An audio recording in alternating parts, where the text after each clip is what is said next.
الحمد لله وكفى وسلام على عباده الذين اصطفى.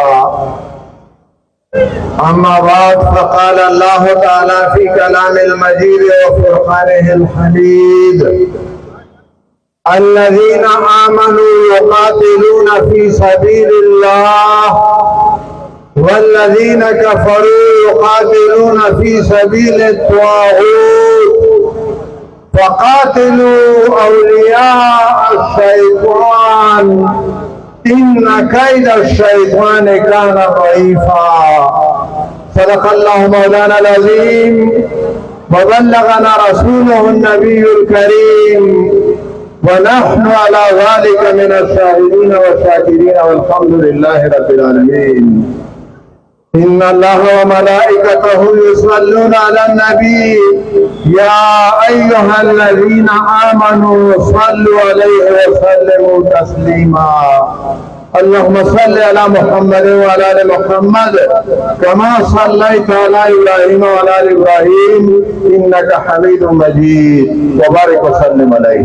السلام علیکم ورحمۃ اللہ وبرکاتہ. محترم جناب بہراللہ خان رکیٹ صاحب، امیر جماعت اسلامی ضلع پشاور، میرے نہایت محترم بہنوں اور عزیز بیٹیوں اور میرے جماعت کے انتہائی عزیز رفقا، حماس نے دنیا بھر سے اپیل کی ہے، دنیا بھر کے مسلمانوں سے، امت مسلمہ سے، کہ آج کا دن، جمعے کا دن طوفان الاقصی کے نام سے منایا جائے. ہم نے یہاں خواتین و حضرات نے حماس کی اپیل پر لبیک کہتے ہوئے پشاور میں یوم طوفان الاقصی منانے کا فیصلہ کیا ہے. ہم جہاد فلسطین کے ساتھ مکمل یکجہتی کا اعلان کرتے ہیں. ہم مسلمان حکمرانوں سے کہتے ہیں ہمیں راستہ دے دو. فلسطین کے مظلوم مسلمانوں، خواتین اور بچوں کے ساتھ ہم اپنا خون بہانا چاہتے ہیں. اس کے لیے تیار ہیں کہ ہم فلسطین کے مجاہدین کے سامنے سامنے لڑیں. اور اللہ کا فرمان ہے کہ وہ لوگ جو ایمان لائے ہیں، اللہ کے راستے میں جہاد کرتے ہیں، قتال کرتے ہیں، اور جو کافر ہیں ان کا قتال، ان کی لڑائی، ان کی جنگ یہ شیطان کے راستے میں ہے. اور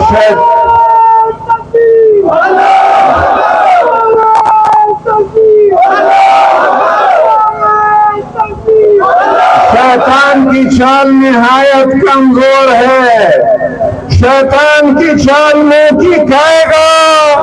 مسلمان کامیاب ہوں گے. مسلمان حکمران سن لے، اس وقت وہ جس طرح دبے ہوئے ہیں کفر سے، یہود اور نصارہ سے، یہ ان کی بے غیرتی اور بے حمیتی ہے. فلسطین کی آزادی میں سب سے بڑی رکاوٹ یہ ہمارے حکمرانوں کی یہ بے حمیتی اور یہ بے غیرتی ہے.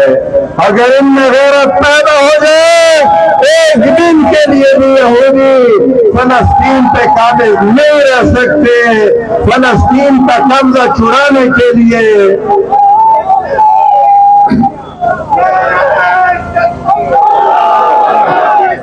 فلسطین کا قبضہ چھڑانے کے لیے ہم تیار ہیں. کچھ لوگ فلسطین کے مجاہدین کو اس وقت نصیحت کر رہے ہیں کہ ان کے ہاتھوں اسرائیل کے شہری ان کو نقصان اور غضب نہ پہنچے. میں ان کی خدمت میں عرض کرنا چاہتا ہوں، فلسطین میں بسنے والے یہود یہ سویلین نہیں ہیں، یہ عام شہری نہیں ہیں. ان کا ہر فرد ملٹری مین ہے. ان کا مرد، ان کی عورت، ان سب نے ملٹری ٹریننگ حاصل کی ہے. اور اس وقت وہاں جو یہودی بس رہے ہیں جو صہیونی بس رہے ہیں انہوں نے اپنی پرانی شہریت ختم نہیں کی ہیں، وہ دوہری شہریتیں رکھتے ہیں۔ یورپی ممالک اور امریکہ کی شہریت بھی رکھتے ہیں اور اسرائیلی شہریت بھی رکھتے ہیں، اور ہم فلسطین کے مجاہدین کو، غزہ کے مجاہدین کو یقین دلانا چاہتے ہیں کہ ان کی اسرائیلی شہریت کو نیست و نابود کریں گے، ان کو اپنی پرانی شہریت پہ جانا پڑے گا۔ اور فلسطین میں یہود 1916 کے بالفور کے اعلان سے پہلے جو بستے تھے وہ فلسطین کے شہری کہلائے جانے کے مستحق ہیں، لیکن ان کے علاوہ دنیا بھر سے برطانیہ، فرانس اور امریکہ نے اور یورپ نے یہودیوں کو یہاں لا کے بسایا، وہ اسرائیل کا کوئی وجود نہیں ہے، یہ ناجائز ریاست ہے، حرامی ریاست ہے۔ امت مسلمہ پہ فرض ہے کہ اس کے وجود کو طرف ہستی سے ندا کر ڈال لیں۔ انشاءاللہ العزیز ہمارا یہ جہاد جاری رہے گا۔ امیر جماعت اسلامی پاکستان جناب سراج الحق صاحب نے